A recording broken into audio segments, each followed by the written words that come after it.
Samus, aka Tiz, and this is The Force Always. Welcome, that's it, to the show. This is The Force Always. This will be something I'll be talking about a bit later in the show. But anyway, let's get on with the news. Yes, it has been, again, a bit of time between drinks, as you would say, with The Force Always. Let's get into the news. European Star Wars Celebration tickets have gone on sale. There are limited tickets left. I think it's the Monday tickets that are only available at this stage. Maybe have sold out by now, I'm unsure. But Star Wars Celebration in Europe, which is less than a year away, has almost sold out. So if you're going to get yourself some tickets, get them ASAP.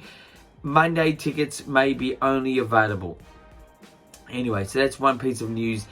The next piece of news, Andor trailer 2. Andor, the TV series coming to Disney Plus in, I think, September. It's going to be a 3-episode premiere. 3 episodes as a premiere in I think September. I think it is, or August. I do apologize. One of those, I think it's September. It's a 3-episode premiere though. That's definite. On Disney Plus. Andor, it's connecting the story to Rogue One. So we're going to be coming up towards the events of Rogue One. It's 5 years before Rogue One, and they're going to do this slowly but surely all the way to the gluing part before of Rogue One. So anyway, so that's, look, even though I have not been on as much, life has been pretty busy, but, you know, Star Wars life has been quite sort of subdued, as it should be. You know, we need sort of time away, I suppose. But anyway, so that's the Star Wars news. Let's get into Star Wars Views. Star Wars Views is my story ideas that I have about Star Wars stories, my own version of things. My story is, do we need any more character stories like on Disney Plus or a movie? I think no. It's the whole idea of having any stories about characters it really is, it's sort of fun but sort of not. It never really serves the purpose of Star Wars. Star Wars is a gigantic universe that is not just about one character. I do think to go away from the Skywalker family is going to be a bit of a tough one, because it's such a great psychological sort of aspect to Star Wars. But I think having characters like Yoda or Jabba the Hutt or Boba Fett or all these things, I just don't think we need it. And my story idea is to keep telling the story about Star Wars in the universe, you know, and have characters feature, you know, maybe predominantly in the particular movie or episode, but I just don't think it should be a particular character that we know or should know,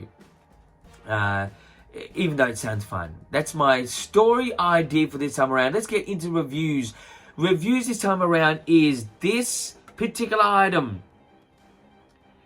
This item, it's a light box.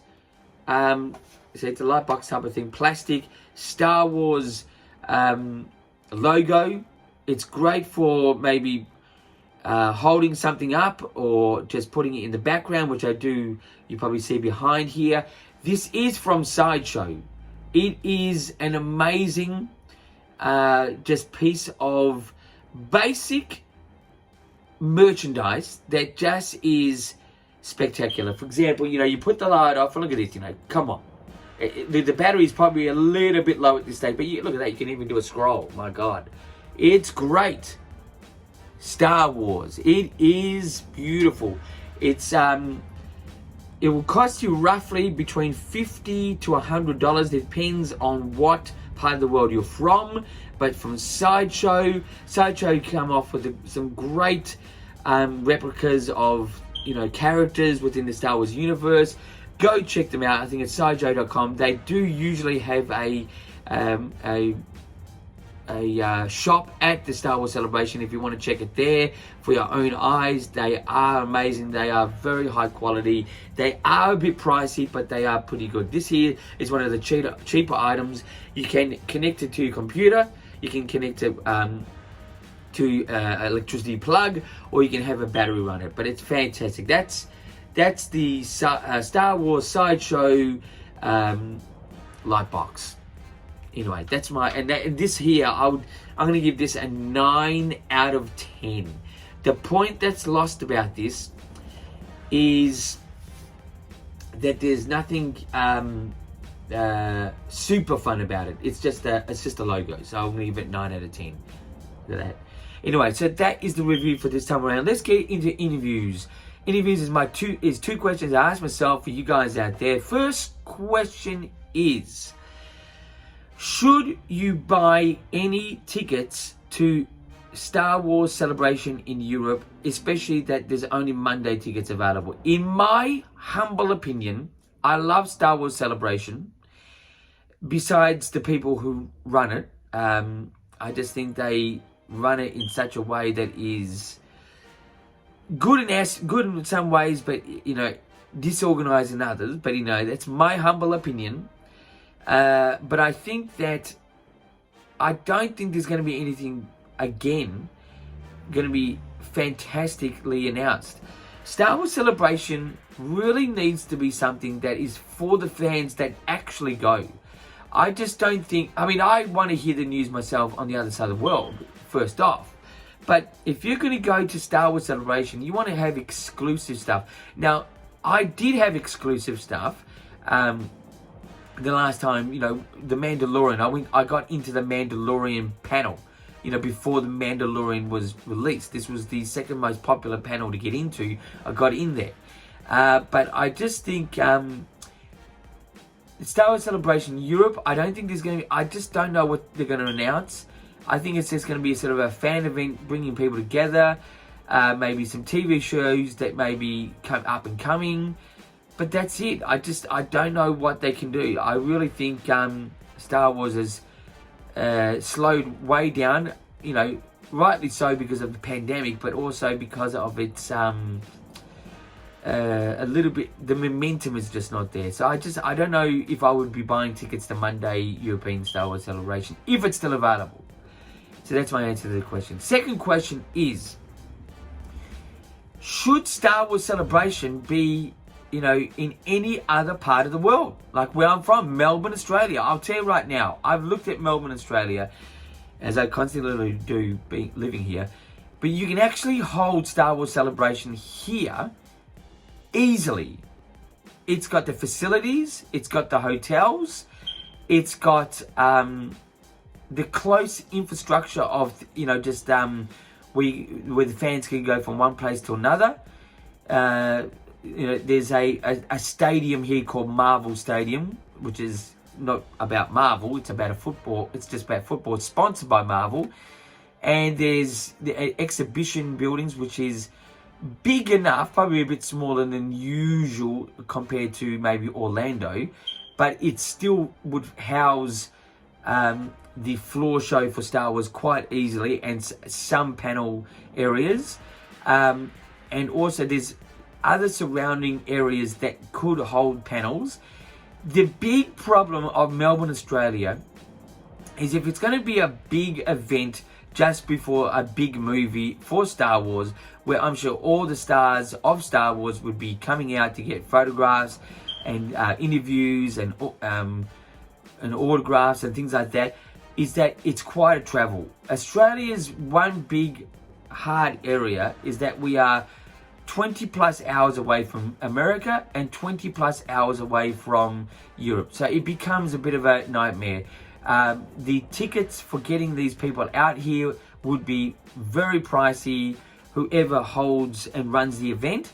But I think the infrastructure is here in Melbourne, Australia. I'd love to see it here. I think it could do well. I think the Star Wars fans here are hidden. They're not so out and about here, but they would really, it would really, I think Australia would embrace it almost like an Olympic Games. I just believe so. It would be just, especially if they had, between 5 to 10 big Star Wars stars come out. And if they could get them at a fairly good price to bring them out here, house them, feed them and have them attend the event, I think it would be, Star Wars would really benefit from it. And I think Melbourne would benefit from it as well. In Sydney, I'm unsure about Sydney. It could possibly do well there, but coming from Melbourne, I think it could happen, and it would be less of a cost being in Melbourne than Sydney, because Sydney is what everyone thinks is the capital of Australia, Sydney. So Melbourne would be somewhere that would be a bit cheaper to house the big stars and this event. And we have, and Melbourne, Australia, plus Sydney and Queensland, there's constant movie and TV productions here that are made for American things. Like like Star Wars, the prequels were filmed here. Lord of the Rings were across the road in New Zealand. There's constant, there was La Brea, if you know La Brea, was a TV series. There's, Thor was filmed out here. That was in Queensland, but I just think, Melbourne could do it, and that's my opinion. I'd love to see it. But anyway, that's the show for this time around. If you want to contact me by Twitter or Instagram or YouTube message, the details are down there. I do apologize. My weekly-ish program is not so weekly-ish. Life does catch up with me a little bit.